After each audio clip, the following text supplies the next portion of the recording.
Alright, let me break it down for you. Karma and reincarnation. Here we go.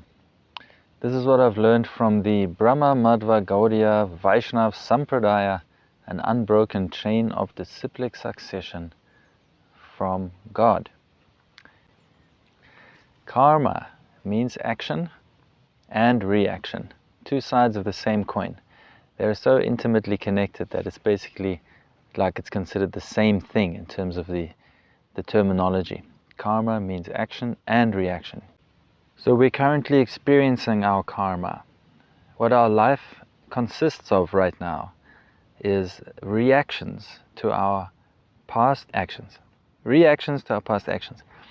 Where we were, how we were born, which family we were born in, what circumstances we were born in. That was our karma. The intelligence that we have, the level of intelligence that we have, that's all karma.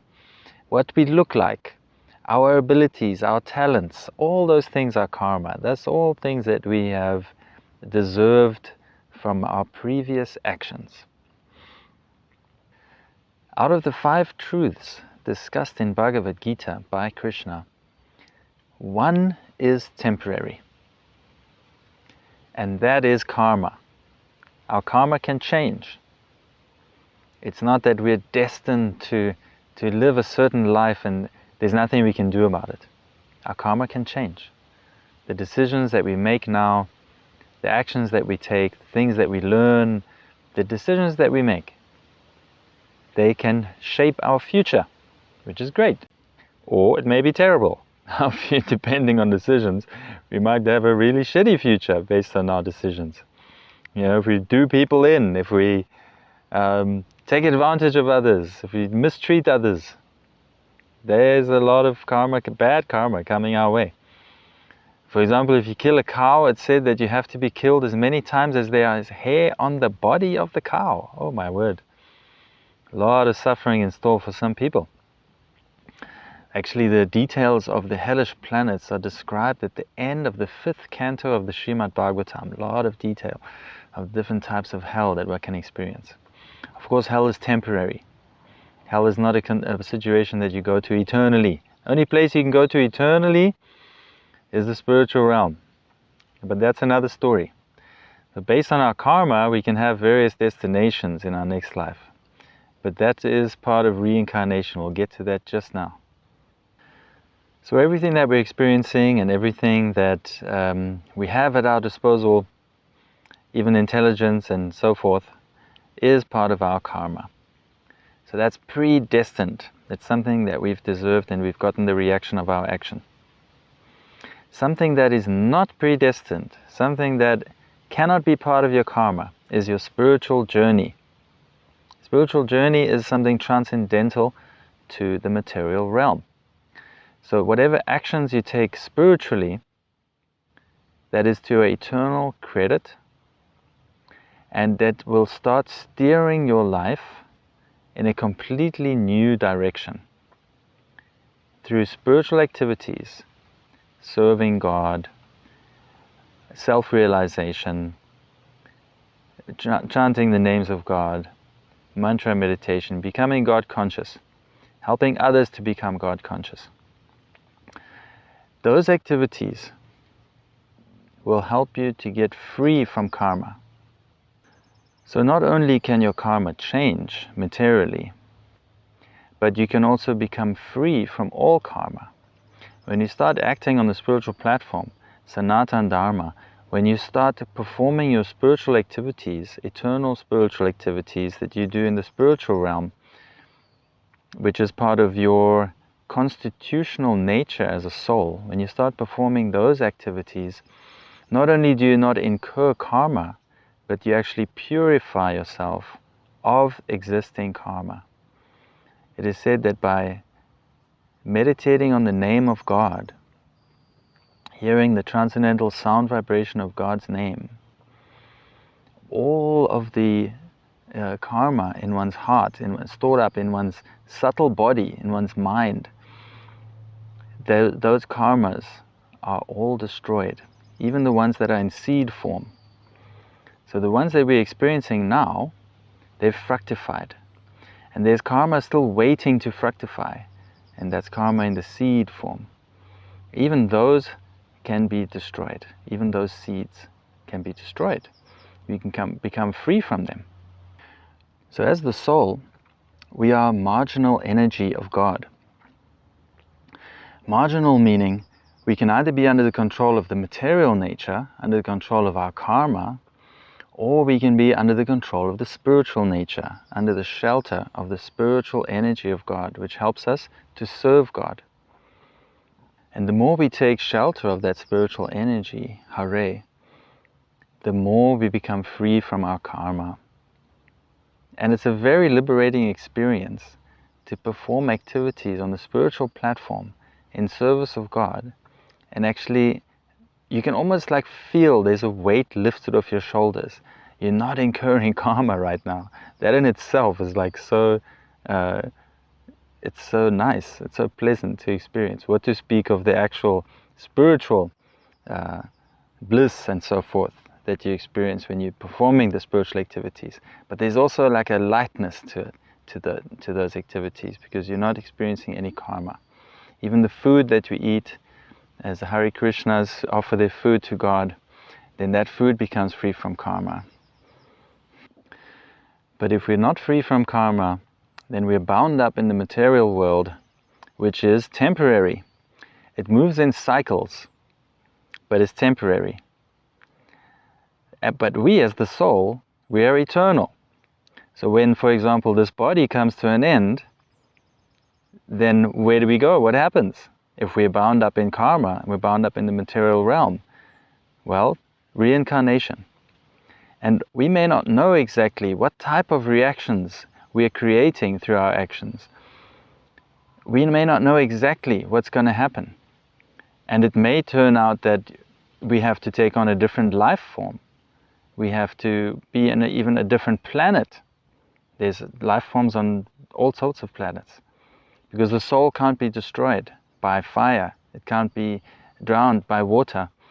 So life forms are everywhere, just like we have fish in the sea. We can't live in the sea, but fish can. And we couldn't live on the sun, but there are souls with bodies made of fire that can live on the sun. Now, what type of action do you have to perform to go there? We don't know. But the fact is that whatever you remember at the time of death, that's what you will attain. Yam yam vapi smaran bhavam, it says in Bhagavad Gita, that by the mercy of God, He will give you whatever you desire. Whatever you remember at the time of death, that's what you will attain. So we might think, great, I'll become a dolphin in my next life. I'll become an eagle soaring above the mountaintops. But it's not that simple. We must know that this material realm is described by Krishna as temporary and full of misery. Yes. And even though it doesn't seem like all the animals are suffering, if you analyze closely, you'll see how nervous they actually are. And imagine being a tree, standing out in the sun in the elements the entire time. How much fun must that be? We can't wait to get some shade. So this material world is described as dukkhalayam ashashvatam, temporary and full of misery. And we don't belong here. As the eternal spirit soul, we don't belong in a temporary place that keeps going from birth and death, birth and death, birth and death, annihilation, creation, annihilation, creation. It moves in cycles. Just like right now we are in the Kali Yuga, in the age of iron, in the age of quarrel and hypocrisy, the last of 4 ages. This age lasts 430,000 years, and we're about 5,000 in. And after that, the Satya Yuga starts again. So we cannot be happy here in this material realm as the eternal spirit soul. So we should put an end to reincarnation. And as long as we're not free from karma, as long as we're not performing spiritual activities, we will have to take birth again. We'll have to get the reaction for our actions. Right till the end, we'll be active. Right on our deathbed, we'll be active.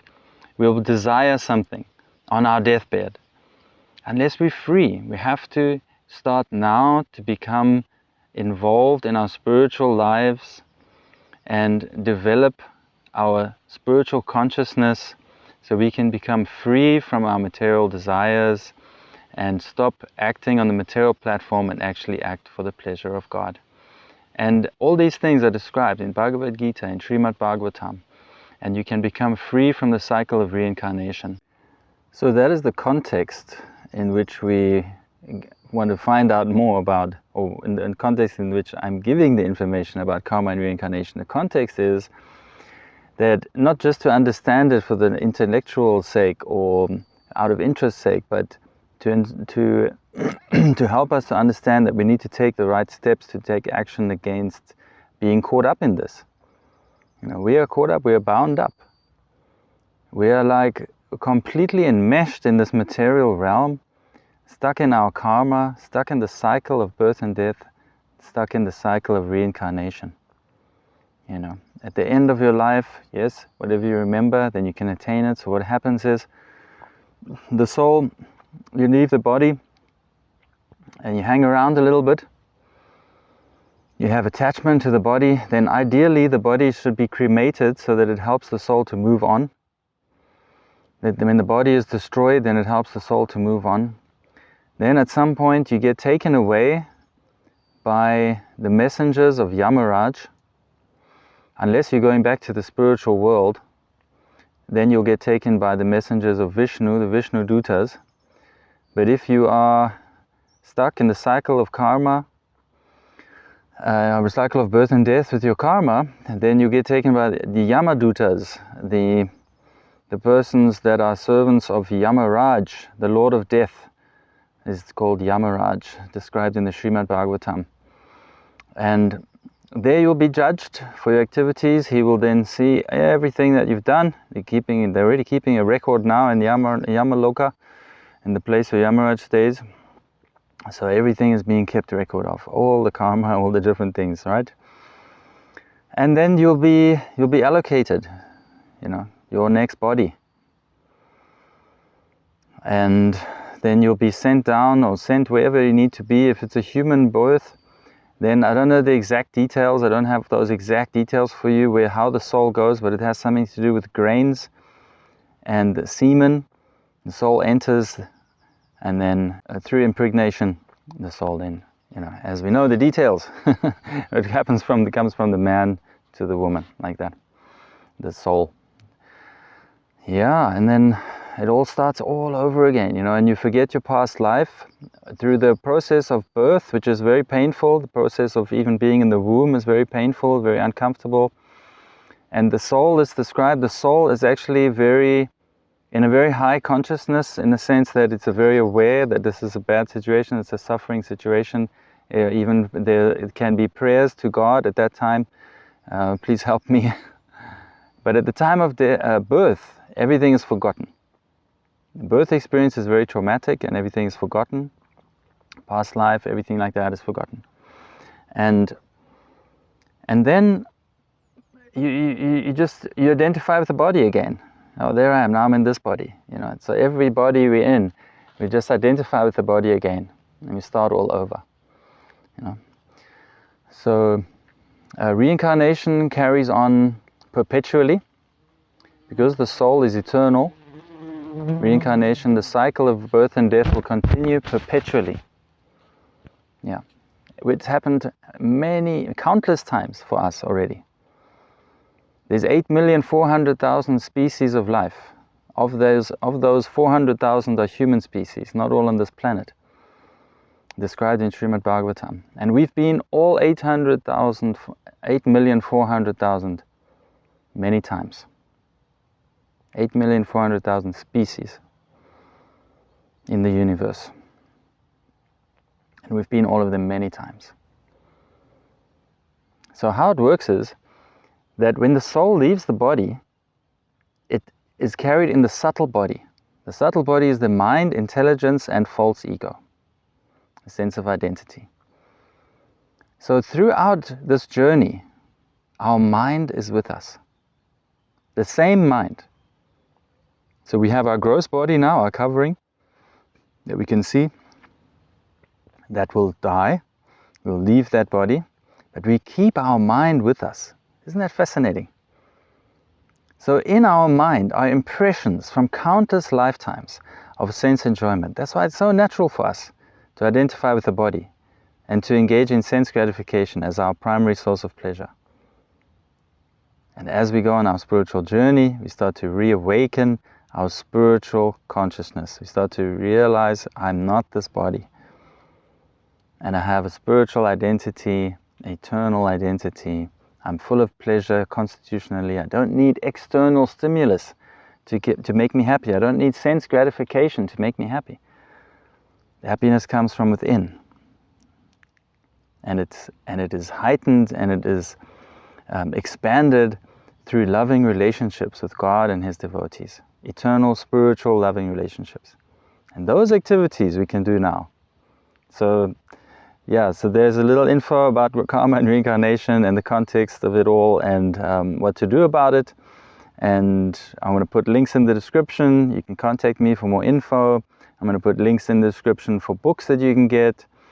And yeah, let me know if you have any questions.